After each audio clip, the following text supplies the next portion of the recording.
Check the mic and make sure it sound right, boys.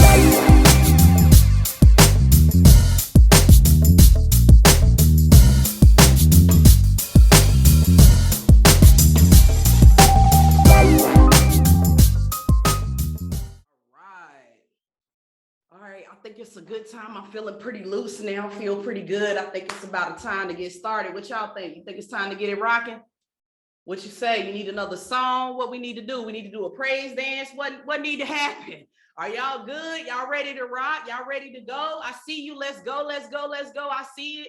I see it. I see it. All right, let's get this thing rocking. What's good? What's good, everybody? It's your girl, Fran, and welcome to Fill Up with Fran. I know you could have been anywhere in the World Wide Web, but you decided to be here with us, and we appreciate you. We appreciate you. We appreciate you. We are so excited as I am with the Harambe Collective tonight to talk about how we can curate, okay? How we can be the masters of our fate when it comes to joy, when it comes to having the feeling of joy, having the experience of joy in our own life. And so I'm excited to get started with y'all. I'm gonna jump right in. I do want to let you know there are going to be invitations for reflection. You can reflect out loud on mute, or you can put your reflections in the chat box if you'd like to share. But mainly the invitations for reflection are opportunities for you to write down the question and really spend some time reflecting on it, thinking about it, really mulling it over. It's not necessarily for you to pop out with an answer, but it's just something for you to salah,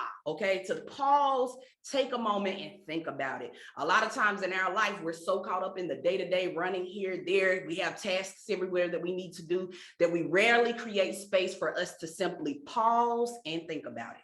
Okay, and so throughout this Fill Up with Fran, there will be invitations for you to do exactly that, to salah, to pause and consider, to pause and to think about, to pause and reflect. Okay, and I invite you to do that with great intention. All right, we're gonna make sure that you stick around because we will have some question and answers. You'll be able to unmute, you'll be able to put it in the chat box. We'll have some space for conversation and discussion. So make sure you stick around for that. I'm gonna go ahead and jump in. I want to talk to you today about curating your joy experience. Okay, tonight we're going to fill up and we're going to talk about curating your personal joy experience. You know, when I do these things, I like to say what my assumptions are, and then I like to give you the definition that I'm working off of. Okay, so there are 3 assumptions that I'm coming in when I think about joy. Okay. You can let me know in the chat box if you agree, if you're on the same page, if we need to have some discussion about my assumptions after this talk. I'm open to that. But here's the first assumption that I have about joy. So that as we guide this conversation, the first thing is joy can be experienced both first and secondhand. That is my first assumption, is that joy can be experienced both firsthand and secondhand. Today, for the sake of this conversation, we are focusing on firsthand joy. That is what it means for joy to exist within yourself, internally motivated joy. All right. Secondhand joy is the experience of joy that comes from the outside of us. It's an external, some type of external stimuli has allowed us to experience joy. This might be the laughter of a child. This might be, you know, getting your bills paid by someone else.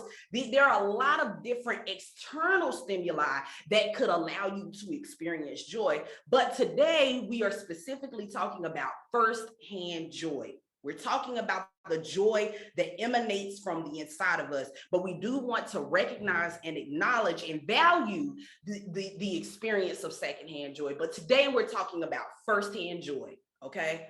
We're talking about firsthand joy. The second assumption that I'm coming in with is that joy is that joy is internal and is expressed externally via happiness. That is my second assumption in this conversation about joy, is that joy is internal and can be expressed externally via happiness.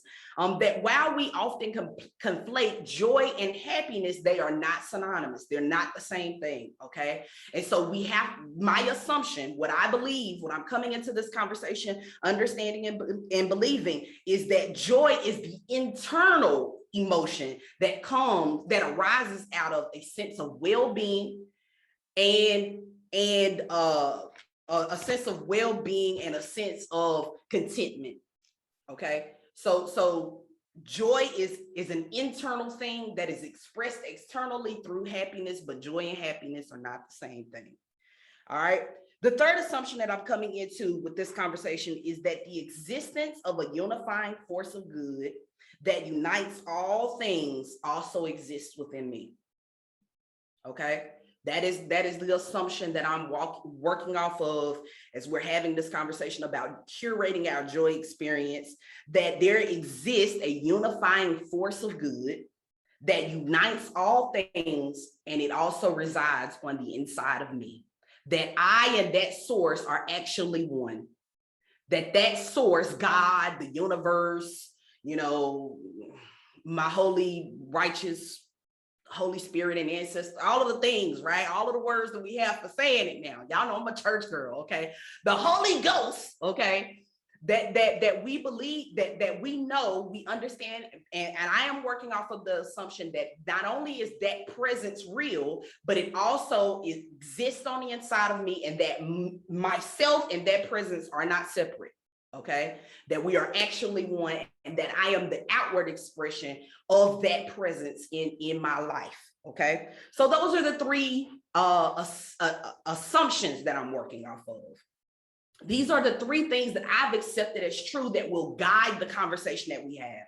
So it's important that we level set so that you know the assumptions that I'm working off of, and you can make a determination of if you agree with those assumptions, because your agreement or disagreement with these assumptions will also guide whether or not you're able to vibe with what I'm about to share today. Okay, so if you're in agreement with those three things, then we feel good to move on. So the second thing that I want to do is to give you Fran's definition of joy.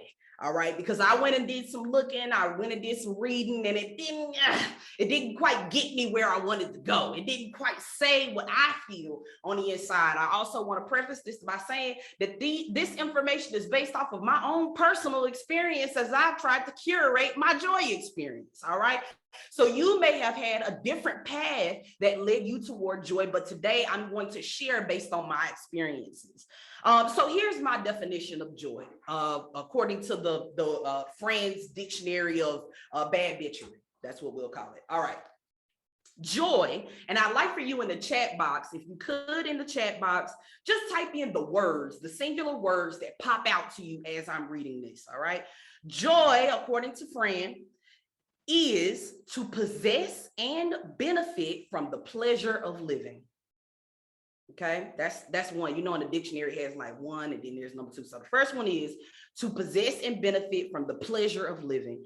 The second part of that is an awareness and embracing of your oneness with the source of good in every aspect of your human experience.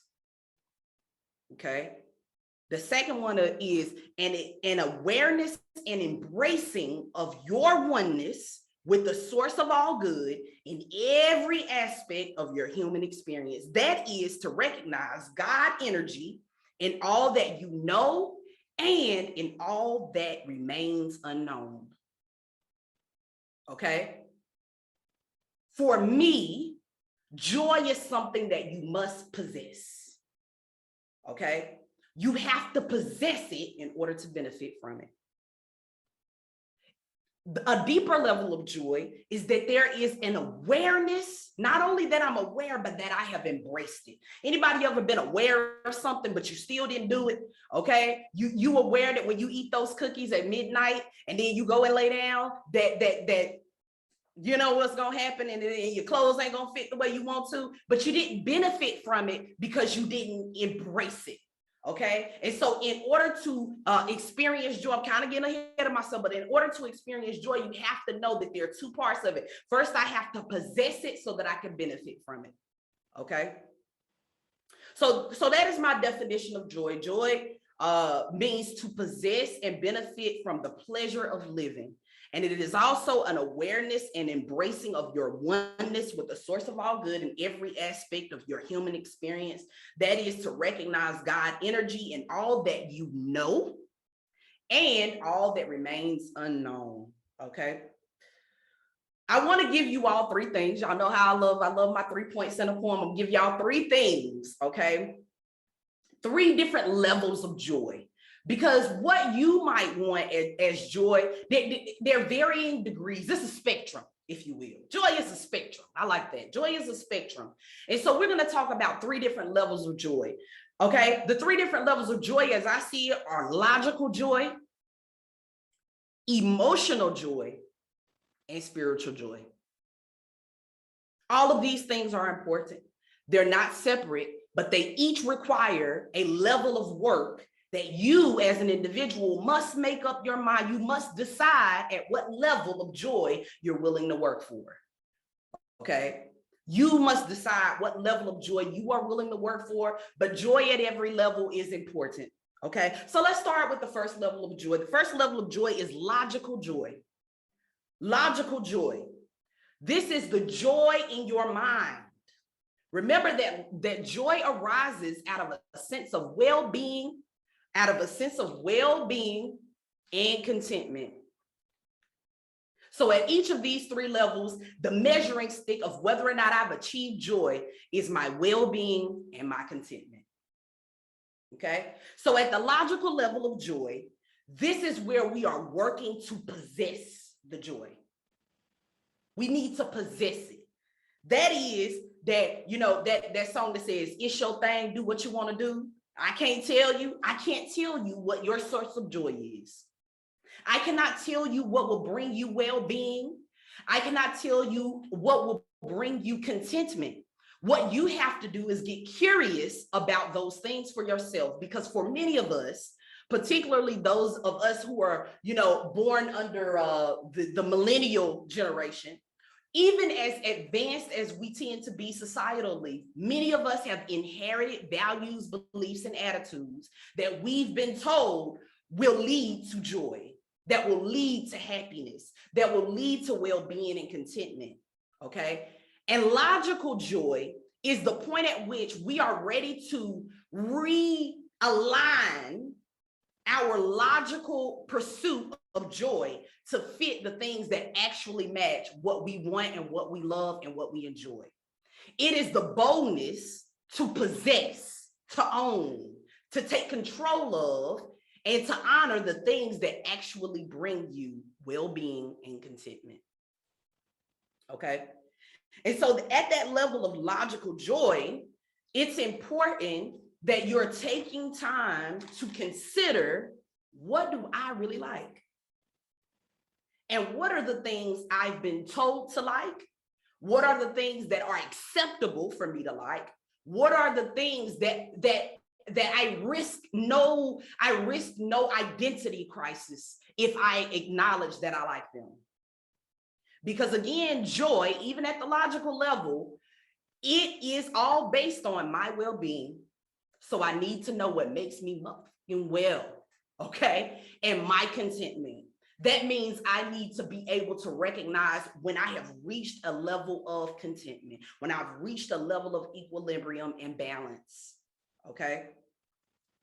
So this is going to require us, in order to achieve logical joy, it's going to require that we answer logic with logic. Logic with logic means that you need to get curious. Okay, you need to get curious about what the hell makes you happy. What makes you, what builds up in you a sense of well-being and satisfaction.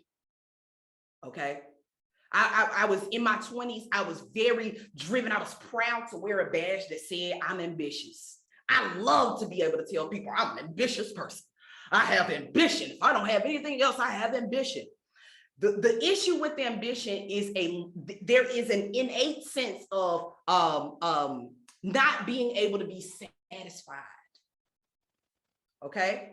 Ambition says I'm always striving and going for the next thing, even to the point that I cannot fully enjoy, okay, the pleasure of the life that I'm living, because I'm always striving to get to something else, because I have actually not reached satisfaction.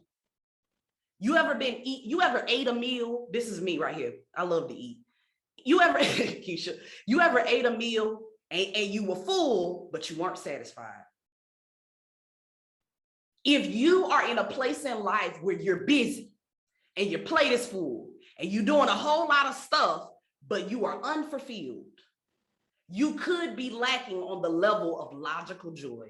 That means logically, you may be spending your time guiding your life experience based off of what other folks, what society has said should bring you joy.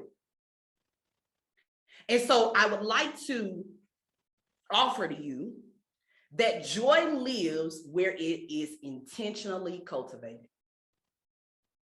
Joy lives where it is intentionally cultivated. That means you have to do it intentionally. You have to have logical joy in an intentional level. You have to be willing to ask yourself these questions.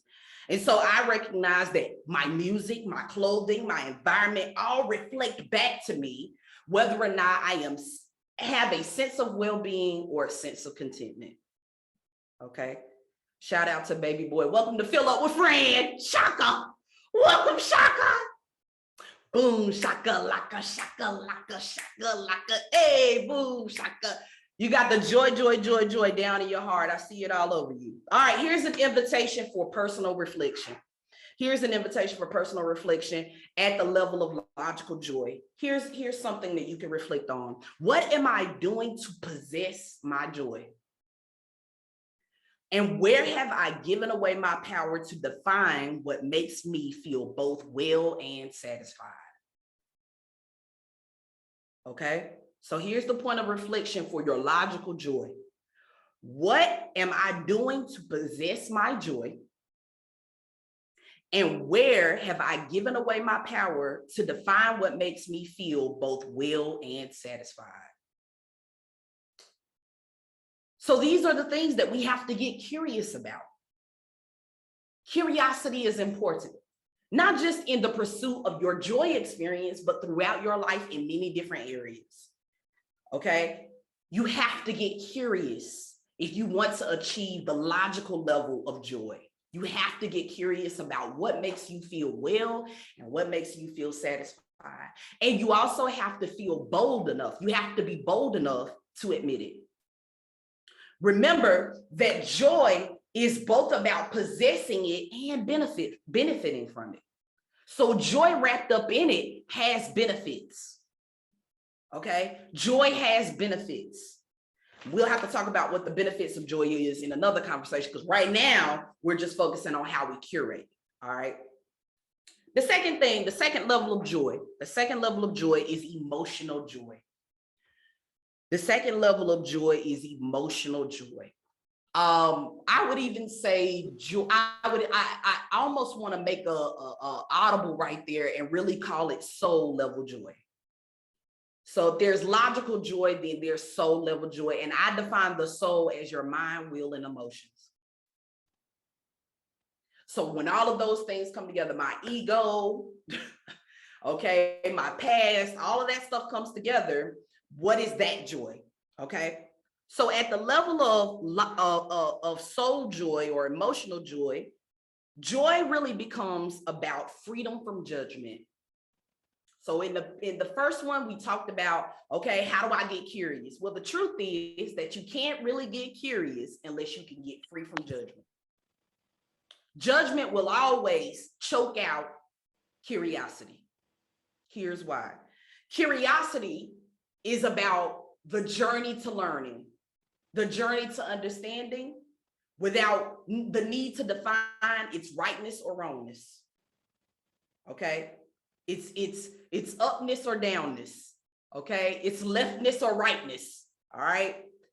Curiosity is just about the joy of knowing something, the joy of discovering something.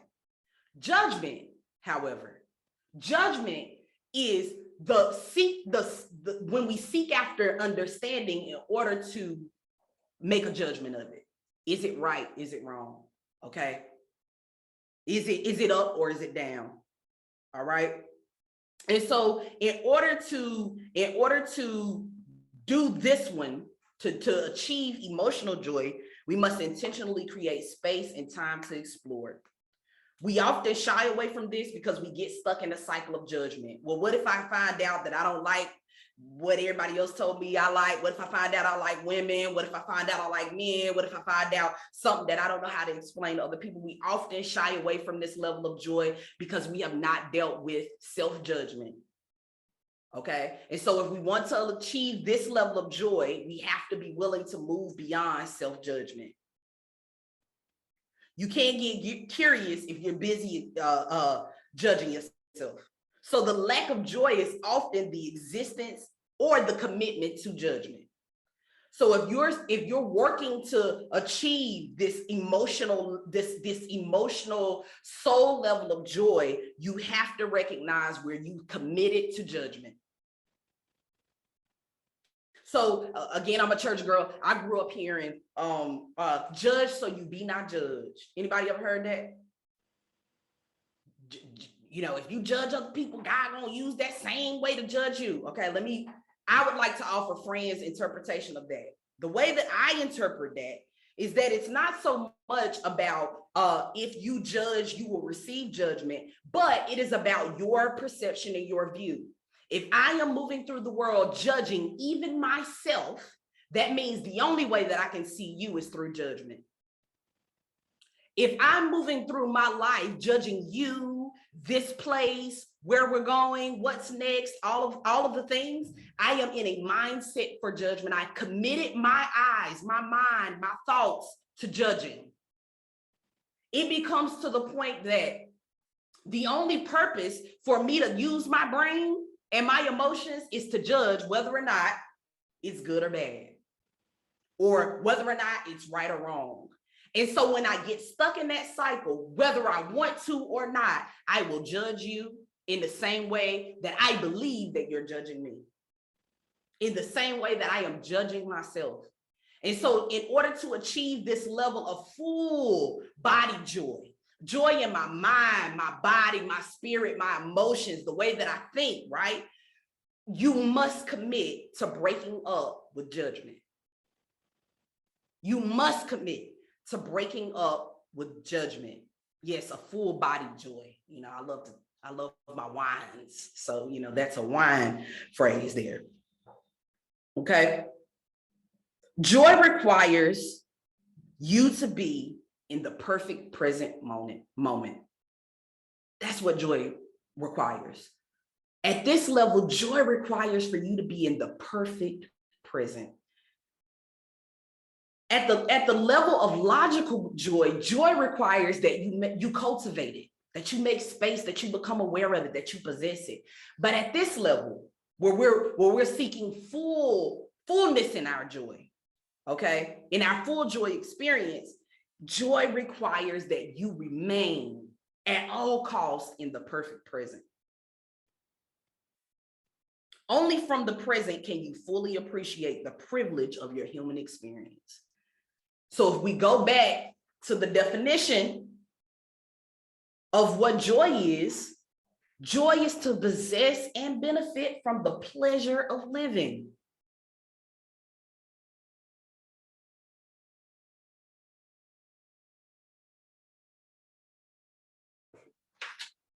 Yeah, just hold that for a second. A lot going on in my head. Okay. It is a privilege for you to breathe this air. And it's not a privilege because of any external factor, but it is a privilege because this is an experience that you asked for and that you manifested. And joy requires, at this level, joy requires that you're in this present moment. Because to look into the past is to only marvel at what's already been done. When the universe is so vast that it's saying, no, look at what I'm doing now. Because what I'm doing now is even more mind-blowing than what you've already seen. I'm gonna give you another scripture because it's my background. Eyes have not seen and ears have not heard, and nor has it entered into the mind of people having a human experience all the things that are in store for them. Why? Because if not for an amazing present, That source that has created us all knows that we will be caught up in what we've seen, whether good or bad. Joy requires that at all costs you remain in this perfect present moment. Because the only thing that is real is the thing that is happening right now. Whatever is in your past cannot harm you, nor can it help you. And whatever is coming in your future will take care of itself. Your only responsibility, the place where joy lives, is in the perfect present moment. So here's the invitation for reflection at this level so that we can get free from judgment. This is about getting free. The first level is about getting curious. The second level is about getting free. Invitation to reflect. What values, beliefs, and attitudes or judgments must I evolve out of in order to fully possess and benefit from what brings me joy?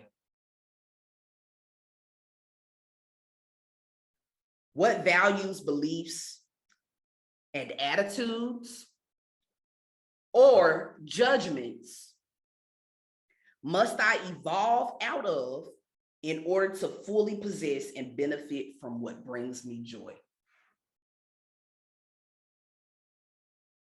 I cannot be joyful for what I am judging, because in the judgment, I miss the beauty and the miraculous nature of what exists in front of me.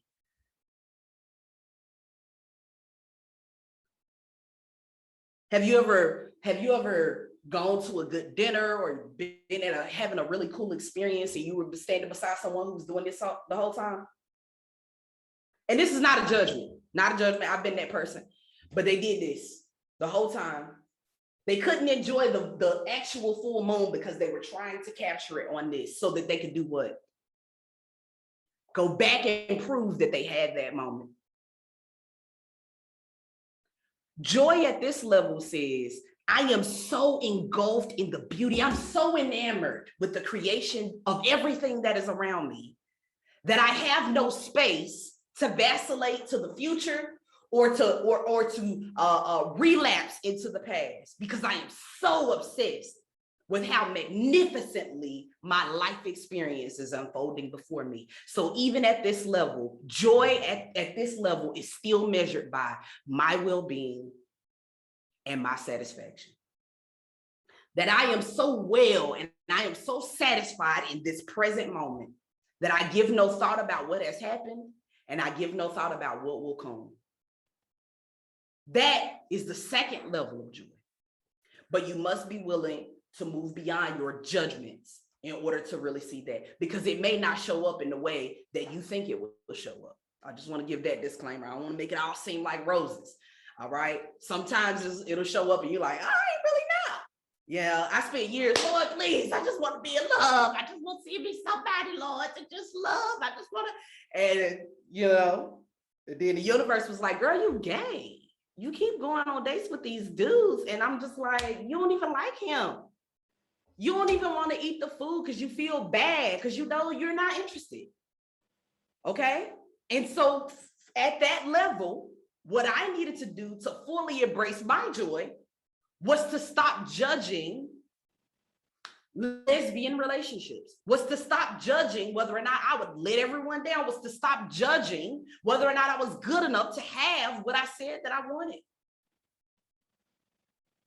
Okay. So just be prepared. Just be prepared to be bold enough to embrace the things that you say bring you well-being and satisfaction. Okay, here's the third one. The third one is spiritual joy. Spiritual joy. Spiritual joy is to tap into the source of joy that is inside of you. You remember the assumptions that I have, that we assume that there is an all-powerful, all-knowing, energetic force of all good that exists on the outside of us. That exists on the inside of us and unites us with everything around us. I am united with everything around me. I'm united with each of you on this call. We reach this when we become clear that all that we need already exists inside of us. Now, I'm going to start giving y'all some stuff that you've probably heard from me before on previous Fill Up with Friends, but I'm just giving you what God loves, and that's the truth. Okay, we reach this level of joy when we become clear that all that we need already exists inside of us. Joy lives in the infinite unknown. At this point, we embrace the unknown because we recognize that joy, when I am in the perfect present, will reveal to me all that is beautiful, both known and unknown. Joy lives in the infinite unknown. To achieve it, we must be released from our need to understand. This means that at this level of joy, you must be willing to give up logical joy. Logical joy says, I understand what makes me feel well and satisfied. And so I need to understand it. Okay? Understanding. At this level of joy, this is where we release the need to understand and we move to a state of knowing because we recognize that I've been here before. Because I am one with this experience. I am one with the people who exist in this room with me. I am one with this community. I'm one with this world. I recognize it because it is familiar for me because I am it and it is me. At this level, you release the need to understand. You release the need to be able to explain it. This joy I have, the world didn't give it. The world can't what? Can't take it away. This is the place where the intangible becomes palpable. This is the level where something that I can't see and I can't explain, the thing that I can't describe to other people, people walk up to me and they go, it's just something about you that's different. Even when you keep your mouth closed, people are saying, wow, you just called out to me from across the room. I know things are going on. I mean, I heard that you said things were going all crazy, but it's just a peace about you. There's a happiness about you. At this level of joy, the thing that is indescribable becomes palpable to the people who are around you. Okay? There's only one thing at this level that you must know. And that one thing is, I am one with the source of the joy. So here's the cheat code. The cheat code is, we are often trying to figure out how to make what we were already created with on the inside of us. So we talk about curating joy. We talk about making a joy experience. What we need to recognize is that joy is already within me. It becomes my work to become present enough to reconnect with it. This is the level where you tap in. This is where it stops being about my understanding. It stops being about my judgments. And it is simply me tapping into the source of who I really am. It is me tapping into the I amness of all that is surrounding us. When we do this, when we tap into the I amness, whatever you lack, whatever the gap is filled through that infinite presence. That infinite presence can become whatever you need for it to be. When I say to you, you know what, Alicia? I am. For most logical people, Alicia is likely going to respond, you are what? The response to that is because I am, just that I am. It's so infinite. So many things can follow in behind that. And so when I am no longer concerned with defining the I am, I can use it to fill in any gap that might, oh my God, my body, to fill in any gap that might exist. And so this is the level where I can add God's super to my natural and become supernatural. Where I can add God's in to my finite and become infinite. This is where I can add extra to the ordinary and become extraordinary. Where I can take my lack and it will be transformed into abundance. Where I can take my pain and it can be transformed into joy. When I can take my sorrow and get some dancing. This is the level of joy that is beyond any human understanding, any human comprehension. This is where I have tapped in. This is where I have tapped into who I am. This is where I'm no longer looking for external motivators for something that exists purely because I am here. This is the level of joy that we aspire to, because it is truly something that the world did not give and the world cannot take away. And so at this level of joy, the price of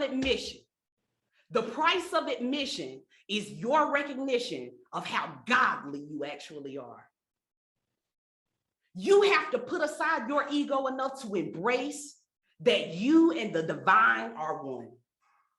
And that for you to seek joy from any other level is only but a fleeting band-aid. It's only a temporary fix, because everything you need to curate your joy is there, but you have to come willing.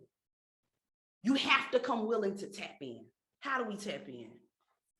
We tap in through prayer. We tap in through meditation. We tap in through connecting with those that we love. We tap in through silence. Okay? That's something that I'm learning lately. I get tired of hearing my own self-talk. Silence. Internal silence. External silence, sometimes we can control that, sometimes we can't. Internal silence, where I turn down the noise of my judgments, where I turn down the noise of the need to understand, where I turn down the judgments and expectations of other people, and I tap in. I plug myself into the I am. I plug myself back into the source that gives all and has all and knows all. This is how I curate my joy experience. Recognizing that logical joy is important, emotional joy is important, but at the level of spiritual joy. The level of spiritual joy says, if for any reason, anything outside of me should present evidence that there is not a reason to feel well and satisfied, I can bypass that illusion and move straight to the level of knowing the truth. The truth that I am fills in everything else. It is not my work. The joy of being able to release it and say, it's not my work. It's not my work to figure out. Okay? When you look at them bills and you go, it's above me now. All right? Okay? When you look at that relationship that you want more for and you go, I am joyful because in this moment, I appreciate the status of this relationship, and what it will be is above me, and what it has been is behind me. I am so present in this moment. I'm thankful that I even have an emotional response as it relates to this person. When you get there for that exact moment, when you tap into that feeling, you have achieved spiritual joy. You become your own manufacturer and distributor of your joy.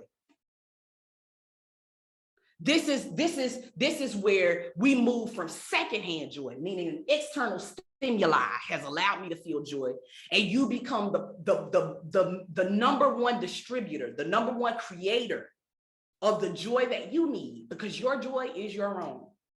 Your joy is your own. Your joy is your own. Well, that's all I have for y'all tonight. That's all I have tonight. I hope that this was a moment that, they say time flies when you're having fun. So I hope that was the case. We're going to stick around for some question and answers. But listen. If no one has told you today, this week, this month, or this lifetime, allow me to be the first to let you know that you are whole, that you are perfect, and you are complete. And everything you need to make and find and keep your wildest joy is already on the inside of you. And I can't wait for you to tap in. I can't wait for you to connect. I cannot wait for you to get free of the judgment and to identify through curiosity the things that bring you wellness and the things that bring you satisfaction, so that you can possess your joy and benefit from the joy, so that you can become aware of your oneness with the divine distributor of joy. All right. And I hope that you know that you will win. I hope that you know that the spoiler alert is that you cannot lose. And at the moment that you commit to release judgment and move into joy, you will have an unlimited supply of the thing that brings you satisfaction, wellness, and contentment. I love y'all. I'm praying for y'all. Joy, joy. Joy, joy, joy.